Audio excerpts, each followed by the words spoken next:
Like, most of the parents in our country think the only programs that are outstanding is like doctor, what? No, you need to become a doctor, you need to become a what?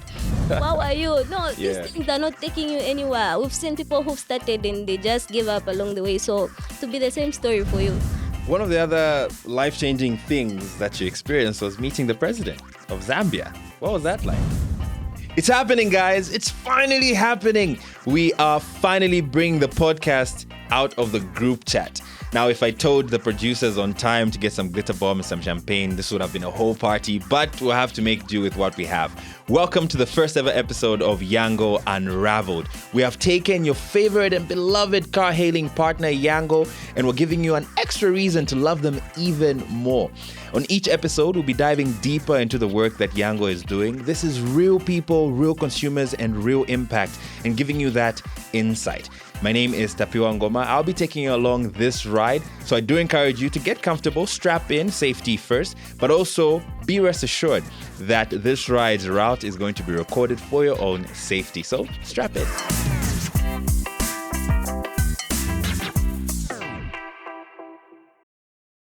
So my guest this week is Fridah. Now, before we get into the conversation itself, I just prepared a list of some of the things that she's known for.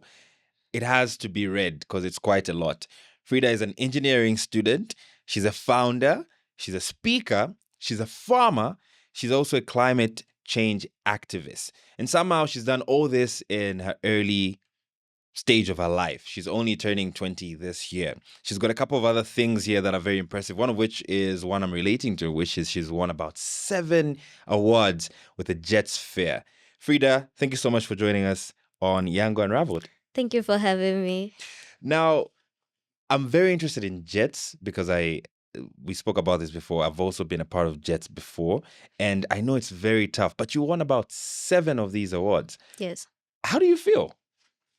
No, I think it's not a normal thing. It's definitely not a normal thing for someone to start Jets in the 4th grade. You started it that young. Yeah. And you were telling me about how that was inspired simply by your brother not wanting to always answer questions. Yes. Run me through how you started off your interest in science.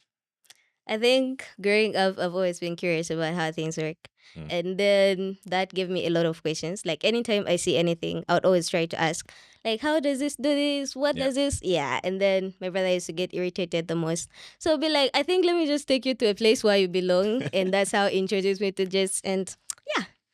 Do you ever think there would be a version of you that wasn't interested in STEM? And what would that look like? I think it was there at some point due to most of the limitations that I had. Like growing up in a rural district, I never got that exposed to things like technology.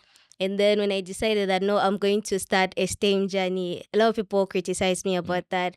How are you going to do that? And what does it even mean that you want to start that? So yeah, sometimes I used to even ask myself, am I going to manage? What am I going to do? But then the version of Fridah that believed in that purpose was greater than the Fridah that wanted to give up. So that kept me moving. And here I am. Now, so very heavy on the background with science, technology through Jets. You've done a couple of projects, you've won a couple of awards. Yeah. And then you're currently working on something now that we'll get into later. Is there any person during this period that inspired you to fully get into the STEM side of things? Or was it just purely your curiosity that led you here? So I can say it's both. Growing up, I think I've been inspired by a lot of people. So the first person was my brother, and then my teachers who saw that potential in me. And then the most part of the inspiration came from the gaps that I was observing and the curiosity itself. So yeah, there have been people. And what's also very impressive about your situation is you were coming from a very, I would say, remote place in comparison to places like Lusaka, the Copper Belt. You're from Luapula. Yes. And you had to endure all this, some of the limitations that you're going through, but you still pulled through. What kept you going? What kept you wanting to pursue more and also wanting to achieve way more than I'm guessing you didn't think you would achieve? I think it was the vision behind it all. because most of the times when I used to get that exposure during Jazz fairs, like I would see how those cool kids, we used to call them cool kids. Yeah, those cool kids who are coming from Lusaka were looking. Then I would look like maybe someone who's just coming from that village. Yeah. And then I would look at my friends who are like the people who are coming with. Then I would be like, no, we need to change the narrative, because most of the times, even when I step into spaces and I say I'm from Luapula, people would say, no, you can use Bemba if you want.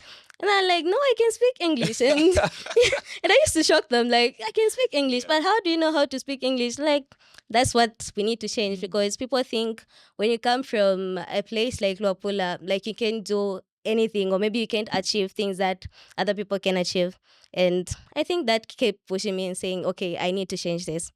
And here I am changing it.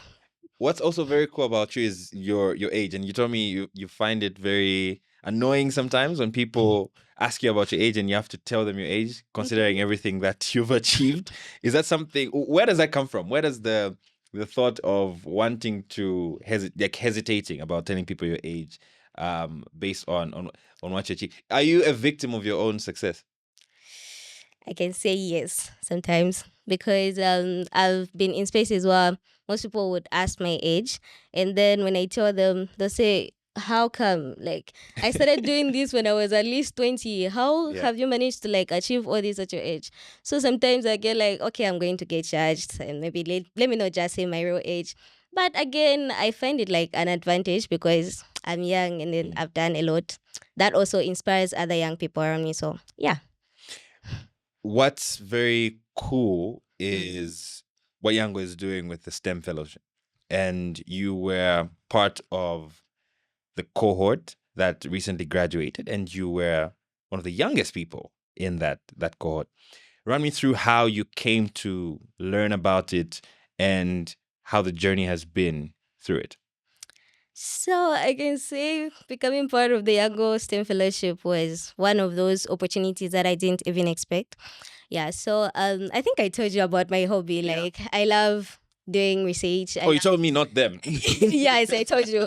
Yes, so I love doing research, and most of the times I use social media to look for opportunities. Yeah, so I think one day I was just scrolling on my LinkedIn, because I am mostly on LinkedIn, not Facebook and these other social media platforms. That's very interesting. Yeah. So I came across this post saying we're looking for Zambian students who are based in Lusaka to like apply for the Yango STEM Fellowship, and then each student to receive $1,000. And then I know, in Zambia, when you hear things to do with money, you'd think it's a scam. Yeah. So at first I thought it was a scam, and I'm like, $1,000, that's too much for a student.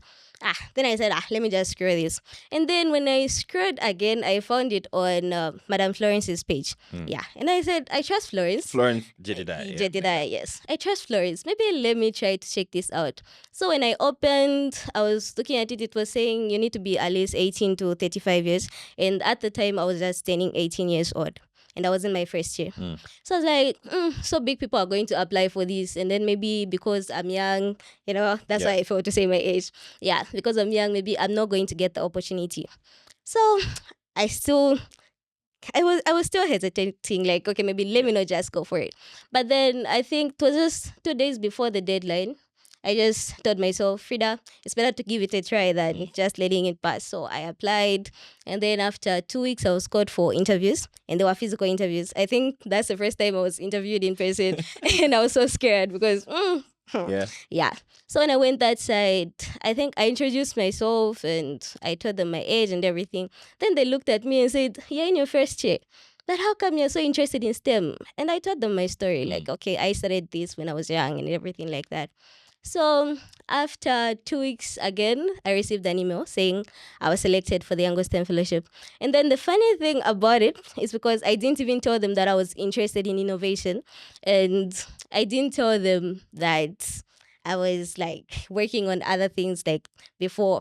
So when they discovered that they selected someone who didn't even like tell them like all those things, I think they were impressed. Yeah. And then I discovered after we met for the first time that I was the youngest for the entire cohort.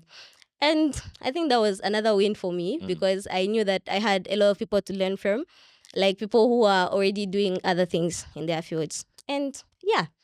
I'm very interested in the part where you said you discovered you're the youngest, Mm-hmm. but you saw that as an opportunity. Run me through your mindset from you not thinking or being intimidated by the people who are in the cohort and how old they were and the things they've achieved, Mm-hmm. and you standing your ground and being fully aware of what you're capable of. Yeah. So I think the first thing that I was thinking, let me just say the truth. The first thing I was thinking was that maybe someone is going to say, "Yeah, young, how come you're here?" And then maybe I won't be given much opportunities because I'll be the youngest. But then I realized that I was going to deal with people who are already doing something in STEM. And then I knew I had a lot of things to learn. So I just had to like overcome that intimidation part and say, I need to accept this fellowship. I need to accept this opportunity as a chance for me to grow. And yeah. Now, throughout the entire journey of Mm-hmm. roughly 12 months of mentorship, industry exposure through the Yango STEM Fellowship, you meeting some incredible people, them imparting knowledge into you that we're going to speak into what you're building now that has helped you there. Can you run me through that experience of probably getting into a building that you didn't think you'd get into, meeting people that you probably only just saw on social media? What do you feel the Yango STEM Fellowship and the doors it opened really did for you, especially in your young career? I can say the Yango STEM Fellowship changed my life because the Frida that is sitting here right now wouldn't be the Frida that I would have been if I didn't get that opportunity. So like throughout the fellowship, I got a chance to like meet people who've also inspired me. Like you talked about people who inspire me, and like I met more people who've inspired me to even like do things that I'm currently working on right now. And then the opportunities that I got throughout the fellowship opened other doors for me. Like, yes, there were some opportunities I used to receive in school, but the ones from the fellowship were just too much. Like, imagine you're called maybe to speak at the careers fair where you have to like talk to a lot of youths. And like, I used to fear big spaces. Yeah, I used to be so scared to speak to people. But then when I got that chance, like, okay, let me try to like just show them that everything is possible. If they just put their minds to things, they can do it. And then I stood on that stage, and I think from that time, I've never looked back. And then I always try to just say, like, anything, if I need to contribute, I need to contribute it. And then apart from that, I got my first big girl job through the fellowship. Yeah, I was given an internship at one of some leading agricultural companies. And the experience I got from there, I think I wouldn't have gotten it. And yeah, that has also opened up my mind to a lot of things that are possible for young people. So the support that came from the fellowship, the opportunities, like everything have just changed my life. Let me just say that. One of the other life-changing things that you experienced was meeting the president of Zambia. What was that like? Very, very, very few people get to meet the president. If they see the president, a lot of people see the president. A lot of them don't get the opportunity to interact with the president, to speak to the president, be in the same room as the president. What was that like? I'm very jealous right now because I haven't met the president yet, but you got to meet him. So what was that like? I think I still can't believe it even right now. So the opportunity to meet the president came after the fellowship, and I didn't even expect it because I started working on something during the fellowship. You know, we were given some problems, but then I didn't find most of the problems that were given. Like they identified problems for us. But then I started working on something that came after a certain painful moment in my life. I lost my sister. And then that opened up my mind to the reality of many youths, many students in our country. And then I started creating an app that I'm currently working on. So I created Monami. And then I think I told Florence about it. I was like, I'm working on this. And you know, when you just receive that, like, just go on with it. I'm in support of this. This is a great idea and everything. She pushed me to, like, even like work on it. Then I told the other fellows about it. Like the first time I was testing it, I sent it to the fellows. Then they commented on what they needed to comment, and then they told me what I needed to add. And you know, that support coming from people you just met, yeah, it was huge. And then this year, which is 2026, during the Youth Week, I was called to go and pitch the same idea at the Entrepreneurship and Innovation Fair. And I didn't even know that I would get a chance to now talk to the president of Zambia, like Yeah. His Excellency. And then there were other big people in the room, the ministers and everyone. So I knew that was my moment. And then if I gave up on the idea, I think I wouldn't have had that chance. And yeah, I still can't believe it that I even stood in front of him. It's really cool. Some people working at Yango, some very cool people, encouraging you to push. Shout out to Florence for pushing you to get it done. Yeah. But what's also very inspiring is how you took a very dark moment in your life and turned it into something. Tell me a little bit about how you want this app to really work. What do you want this app to do for people who are in a similar situation as yours? So my first vision for the app, I want to see more people living, because I know my sister's story can change, but thousands of stories can change. Like thousands of stories can change through mon ami. I call it mon ami, which is friend in French.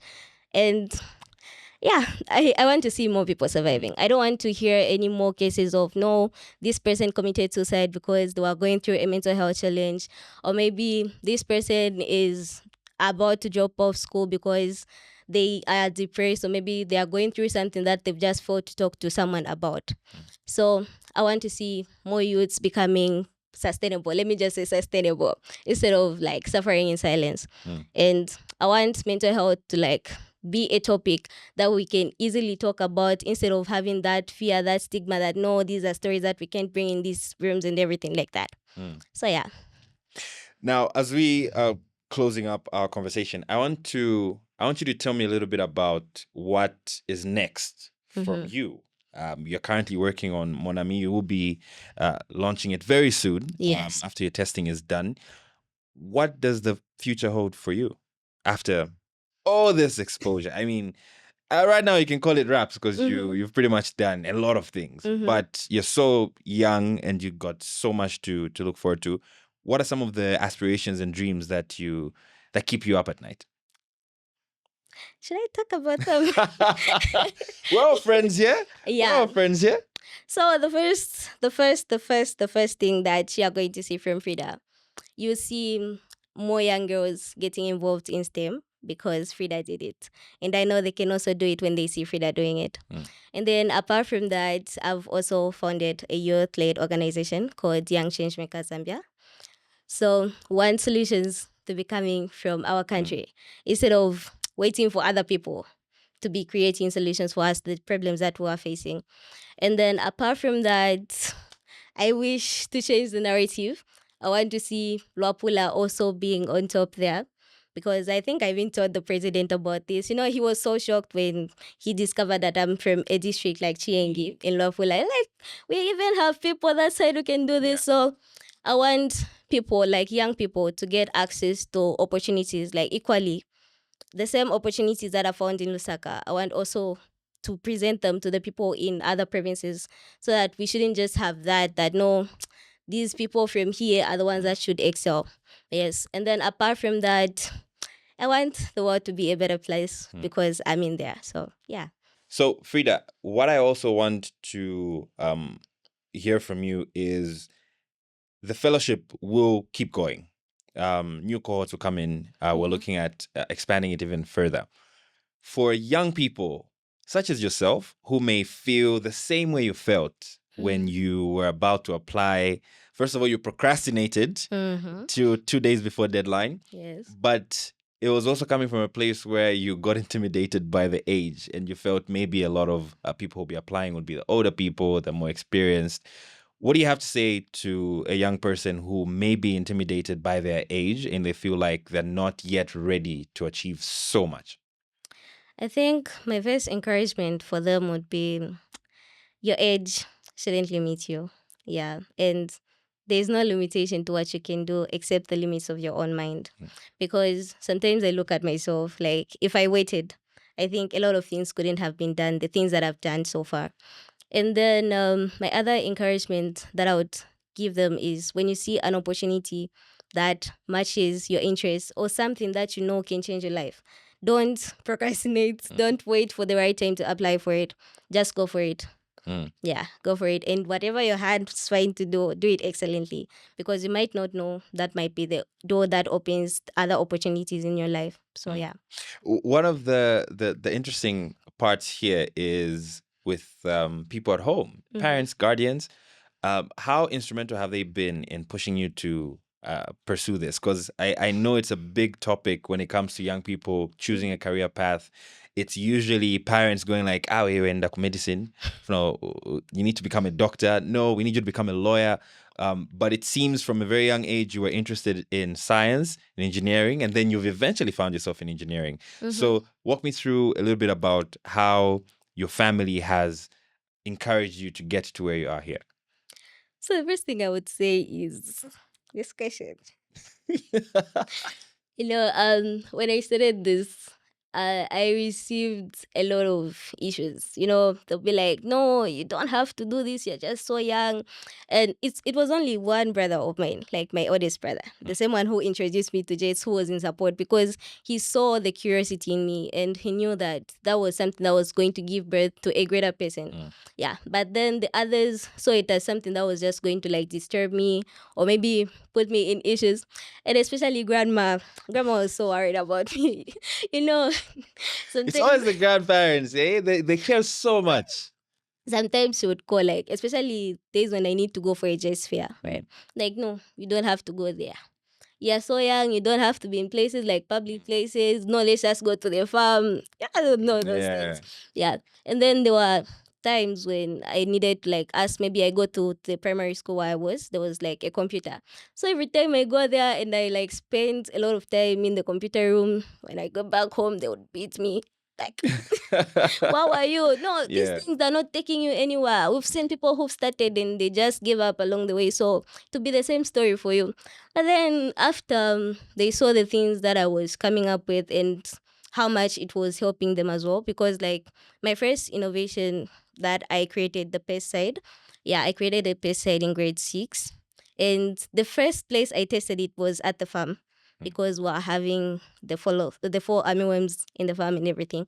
So when I tested it and they saw that it was working, that's when they realized that I was Yeah. working on something that was important to like everyone. So yeah, I think that's where the support started coming now. Like, oh no, maybe you should try to do something like this again. Like, oh really? Yeah. Yeah. But still there was that, yeah, for them to just fully accept it, that I was going to get into this path and everything. But yeah, finally now everyone just comes in and say, no, you don't want to participate in this. Like, oh, now you're even encouraging me to participate. Yeah, but the support wasn't there as much when I just started, but now things are aligning. Mm. But so if you were to, I mean, you've stood in front of the president, you've spoken to the president. If you were to speak to parents who may be skeptical about some of the ideas that their kids have, what exactly would you say? I would encourage them to support their children's dreams, and they don't have to choose for their children. Like, most of the parents in our country think the only programs that are outstanding is like doctor, what? No, you need to become a doctor, you need to become a what? But sometimes the interests that we have as kids can determine where we're going. So the moment they just see something like, okay, maybe the child is asking questions like Frida, let them support that. Like, maybe this person needs a book, maybe this person needs something that they need to create. So yeah, they should support their dreams. Yeah. Mm-hmm. Well, Frida, again, it was an absolute pleasure speaking to you. I think your story is very unique. You've got so much more to achieve. And I really enjoyed hearing about everything that you've done and some of the dreams that you aspire to get into. So I wish you nothing but the best. Thank And you so much. we'll be looking out for more. Thank you. I'm not going to cry. Please don't. That'll be a bit awkward, eh? Mhm. But I'm a very emotional person, and yeah, I'm just so inspired. But again, thank you so much. That's our conversation today. Frida was speaking to me about her experience with the Yango STEM Fellowship, something that you could be a part of, or if you know someone who's interested in science, technology, and also just innovation, they can be a part of that. It's very open. Now, this was our first ever episode of Yango Unraveled. I hope my producer puts a sound there of clapping and whatever. And Frida was our first guest.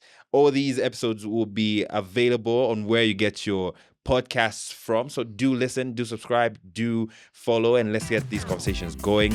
My name is Tepo Ngoma. I'll see you on the next one.